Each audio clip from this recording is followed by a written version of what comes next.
people listen to our admonition, please don't drive. You know what's going to happen. Cars are going to get stuck, and then emergency vehicles can't get down. Joe, you have any update on response times?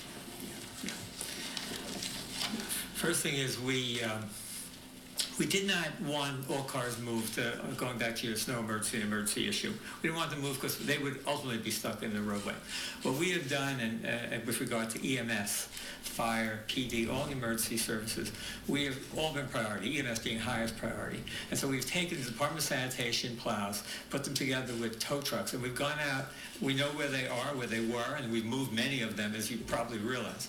And we've gone out after each one, and we've moved as many as we can, and we continue to do that. And we'll do more and more even today as there are others out there. So that has been, our focus. It's not any different than what we did in 2006 in the largest snowstorm, in 2010 last year. We've done this before, and it's exactly what we do. As soon as we saw the snow, the first thing we talked about, okay, let's make sure we got Department of Sanitation with their plows, PD and others, private contractors with their tow trucks. And we pair them together, map out where all these locations are where you have a problem, be it PD, fire, or EMS, and EMS be getting priority, and move them. And we've done a lot of that. Now, this is a big snowstorm.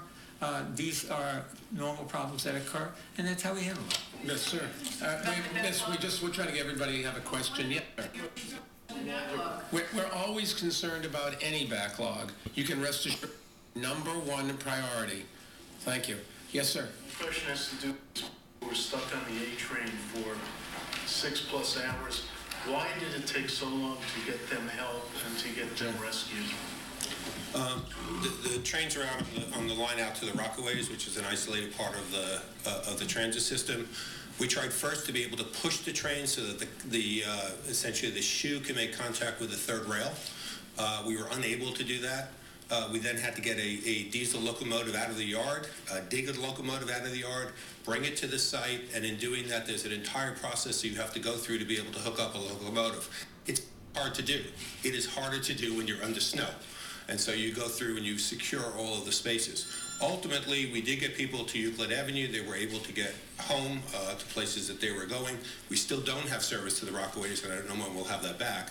I think we did what we could do. We will, of course, take a look at that situation after the storm. Right now, my first priority is getting our service back for all of our customers. Yes, miss. Is the fire engine or any other kind of conveyance other than I don't think there was any other choice other than what we did. It took some time to be able to do it.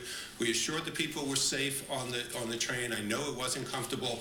We did get them back to a situation where they could use the transit system, and I think that was the right move to be able to make. We will go back and look over all the details of that, but I think on the face of it, it was the right move to make. Sir, in the back. Yeah, this is for Commissioner Dowring. I guess you posed the question. I guess I don't know if the answer would be is how long this is going to take in a lot of boroughs, the outer boroughs. Transportation is pretty much at a standstill. I know in your home borough, there's no buses. There's the Staten Island Rapid Transit is not working, and all the tertiary streets haven't been plowed yet.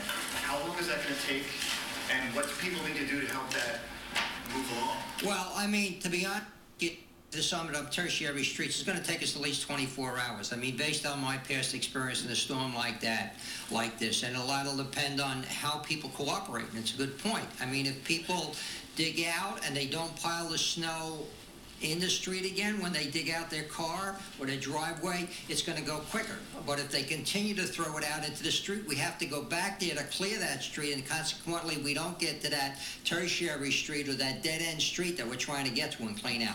So should people plow their cars now so that they can put that in the street? Well, right now they should leave their cars where they are. If they want to start digging it out in case there's an emergency, dig it out, put the snow on their lawn, wherever, but out in the street. Just clear themselves out, get it to the roadway.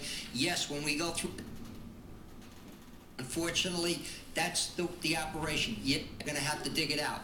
And if they don't shovel snow in the street, we won't have to go back again, and they won't have to have that plow push that ridge back in again.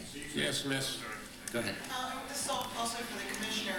Today I saw a snowplow stuck on a side street in Queens. Is it the nature of the storm that's causing this? Does this happen every storm?